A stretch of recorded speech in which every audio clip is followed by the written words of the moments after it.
আপনার এলাকার খবর জানতে আমাদের চ্যানেলটি সাবস্ক্রাইব করুন এবং বেল আইকনটি ক্লিক করুন।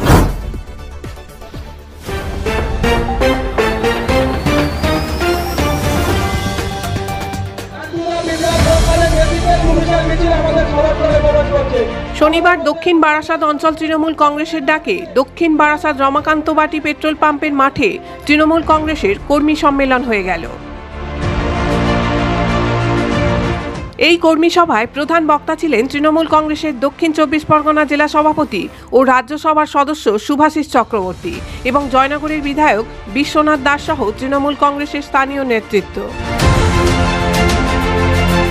মঞ্চ থেকে শুভাশিস চক্রবর্তী বলেন, 2021-এ মমতা বন্দ্যোপাধ্যায় আবার মুখ্যমন্ত্রী হবেন। জয়নগরের তৃণমূল কংগ্রেস প্রার্থী বিপুল ভোটে জয়ী হবেন। মমতা ব্যানার্জি আবার মুখ্যমন্ত্রী হবে, তৃণমূল কংগ্রেস ক্ষমতায় আসবে। জয়নগরের তৃণমূল কংগ্রেস প্রার্থী আরো বিপুল ভোটে জয়যুক্ত হবে। মঞ্চ থেকে সিপিএম ও কংগ্রেস দলকে কটাক্ষ করে তিনি বলেন, এই দুই দল নির্লজ্জের মতো জোট বাঁধছে, কোনো লাভ হবে না। মমতা বন্দ্যোপাধ্যায় মুখ্যমন্ত্রী হবার পর তার নানান প্রকল্প ও তার উন্নয়নই আবার তাকে ফিরিয়ে আনবে। আমাদের বিরুদ্ধে কারা আছে? 34 বছর ক্ষমতায় ছিল, মানুষের জন্য কিছু করেনি, বাংলার উন্নতি করেনি। তারা এখন পচা টমেটো হয়ে গেছে, লালটা আছে, জিনিসটা পচে গেছে। আর একটা কংগ্রেস লজ্জা করে না, সিপিএম এর হাতে কয়েক হাজার কংগ্রেস কর্মী মারা গেছে। সাইবাড়ির ছেলের রক্ত মাকে খাওয়ানো হয়েছে। ছাত্রনেতা সুদেব ঘটকের মুন্ডুটা কেটে মায়ের হাড়ির মধ্যে ঢুকিয়ে দেওয়া হয়েছে। হাওড়ার মন্তাসির রহমানকে টুকরো টুকরো করে মেরে দিয়েছে। আর সেই কংগ্রেস নির্লজ্জভাবে সিপিএম এর সঙ্গে হাত মিলিয়েছে। ওরা এখন পচা আলু হয়ে গেছে, ওদের রাখবেন না, সব পচে যাবে। আরেকটা দল আছে খুব চাকচিক্য, বাইরে থেকে সব তাবর নেতা, সব পাঞ্জাবি পাজামা কোটটা পরে আসছে। ওদের আমি কি বলি জানেন? ভুয়ো নারকেল। নারকেল পেয়েছেন কিন্তু ভুয়ো, না আছে শ্বাস না আছে জল। তাহলে কি ওদের নেবেন?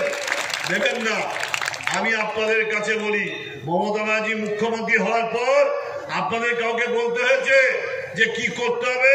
জন্ম থেকে মৃত্যু পর্যন্ত 59টা প্রকল্প ঘোষণা করেছেন। মেয়েদের জন্য কন্যাশ্রী করেছেন, রূপশ্রী করেছেন, সবুজ সাথী করেছেন। আসল কি জানেন? ওরা ভারতবর্ষে কিচ্ছু করেনি। ক্ষমতায় থেকে বাংলাদেশে অশান্তি লাগিয়ে বলছেন মমতা ব্যানার্জি কিছু করেনি। আজকে অনেক মানুষ আছে, সব শিক্ষিত বধিষ্ঠ পরিবার, জয়নগর বধিষ্ঠ অঞ্চল, এখানে উল্টো পাল্টা বলে ভোট আদায় করা যাবে না। ভারতবর্ষের সেরা মুখ্যমন্ত্রীর নাম কি? মমতা ব্যানার্জি। মমতা ব্যানার্জির মস্তিষ্ক। রাজ্যের উন্নয়নের খতিয়ান তুলে বিধায়ক বিশ্বনাথ দাস বলেন, সারা রাজ্যের সাথে সাথে জয়নগর এলাকায়ও নানান উন্নয়নমূলক কর্মযজ্ঞ চলছে। জয়নগর এলাকায় বাড়িতে বাড়িতে পানীয় জল দেওয়ার পরিকল্পনা নেওয়া হয়েছে। দক্ষিণ বারাসাতে জলের একটি রিজার্ভার ছিল, আরও একটি নির্মাণ করা হবে। প্রতি বাড়িতে বাড়িতে জল দেওয়া হবে বলেও তিনি জানান।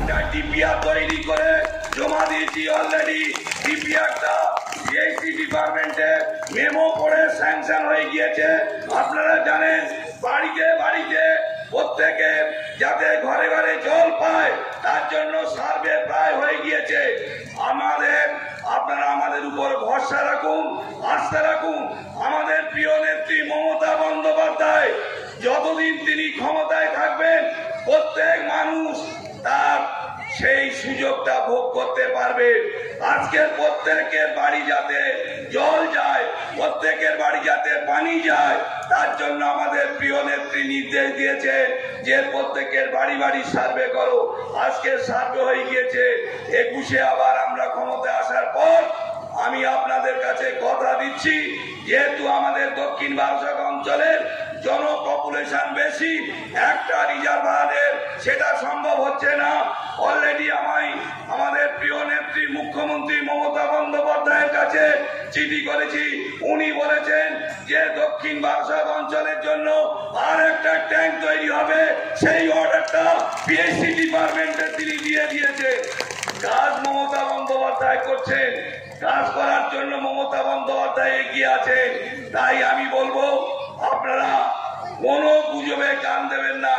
কে মিম এলো, কে বিজেপি এলো, কে কংগ্রেস এলো, কে সিপিএম এলো, কে এসইউসি এলো, এটা কেউ গুজবে কান দেবে না। আমি মনে করি আমার রাজনীতি জীবনে যতদিন আমি রাজনীতি করেছি, সেই 98 থেকে তার আগে ছাত্র পরিষদ করতাম, দক্ষিণ বারাসাত অঞ্চলের সর্বকালের সেরা আজকের এই সম্মেলন প্রমাণ করে দিয়েছে। এত লোকের সমাগম দক্ষিণ বারাসাতে এর আগে হয়নি। এদিনের কর্মী সম্মেলনে এলাকার কয়েক হাজার কর্মী সমর্থক অংশগ্রহণ করেন। মহিলাদের উপস্থিত ছিল চোখে পড়ার মতো।